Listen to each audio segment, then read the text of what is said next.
You're watching Channel 60 CFN television at Lahr.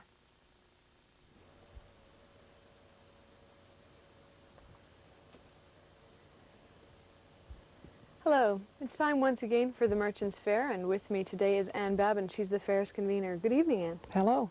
How is the fair going? I understand it's a huge undertaking. It is a huge undertaking. It's been on the go pretty well since the last one. We always have preparations for a fair going. It seems there's red tape and letters and that kind of thing.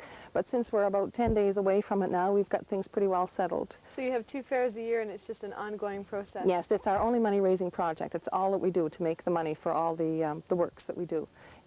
The people that we're talking about belong to what organization? We're talking about the Protestant Chapel Guild in Lahr here. And why do you try and raise money from a fair? Where does the money go? Well, all of our money goes away to, we split it into 3 categories. There's work that we do here, money, of course, that we give to organizations here, money that goes to Canada to organizations, and money that goes to the Third World. One of the biggest ones that our guild gives to is all the military chapel guilds contribute towards 2 hospitals in India, in Lahr and Ludhiana in the north and in the southern part of India. Now, I understand, too, that the contribution that the guilds of Lahr and Baden, the guilds here, make is larger in many cases than contributions of guilds in Canada because nobody else has the opportunity that you have here. That's right. Yeah, we generally have the largest guilds, too, because in Canada, of course, there are community chapels or community congregations that military people can go to. Here, everybody is in the military chapel, and so we have a larger base, perhaps, to draw from.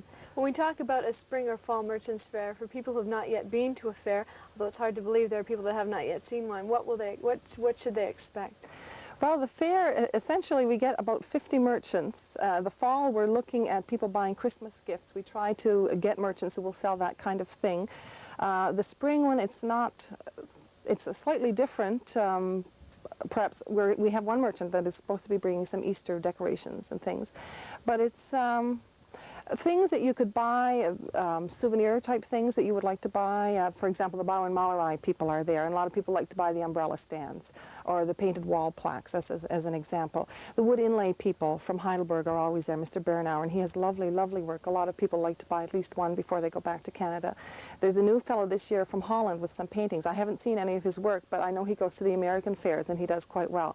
So I'm anxious to see what he has. A lot of people like to buy paintings from here. Well, perhaps a lot of the people like to come to the spring fair because if they're people who are repatting, it might be their last chance to go to a mini European fair and buy what they choose. That's right, yes. And with paintings, too, I think you don't have to worry about your time limit with buying art.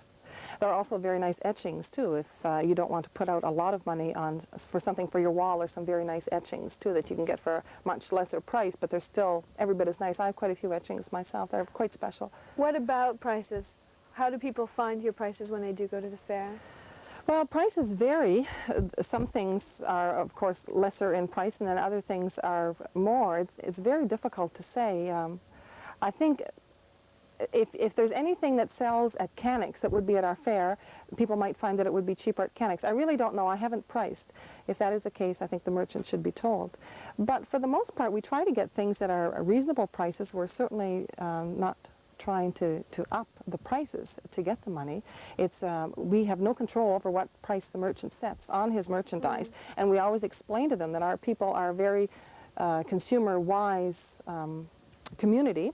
They've traveled a lot, and they know where their money is going, and they know what they want to buy, so that they had better put their prices accordingly. They've done some comparison shopping, so they're going to be looking for That's right, yeah.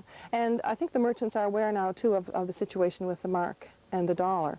So we're just hoping that they will govern themselves accordingly. That's all we can do. We can bring the merchants in, but that's all we do. Right. And it's up to the merchant. Talked about what it is. We haven't talked yet where it is and the date. Well, it's at the Caserne at the 3 gyms. We take the 3 gyms. The date is March 15th, a Saturday. The doors are open at 10 o'clock, and it's open until 4 o'clock in the afternoon. Now, what about tickets? I understand you need a ticket for entrance. Yes, you need a ticket before you can get in.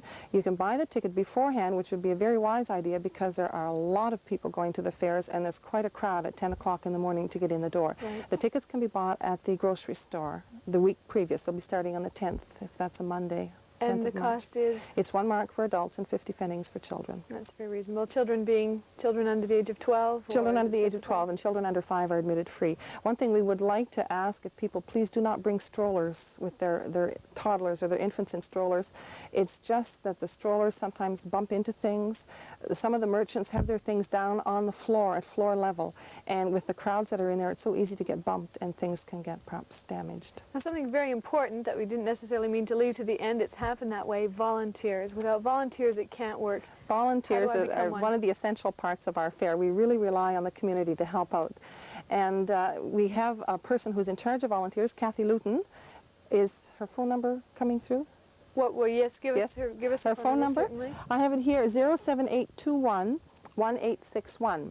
That's Kathy Luton. It's a Lahr local. That's a Lahr number, yes. And there's, as most people know, there's a figure skating show going on that same day, We've and got a lot of competition. people are tied up with their children in the show. So if people could even give half a day, they could come, say, for 10 o'clock and work until 1 o'clock. All we ask the volunteers to do is we need at least one volunteer at each booth, and we have almost 50 booths, just to record the sales that the merchant has actually made. And at the end of the day, the Ladies Guild gets the 10% of that tally that they have made. Okay, any final words for members of the community? No, I think most people are familiar with the fair. They're aware of what we do. I think there's some very nice things that they really should come out and have a look at.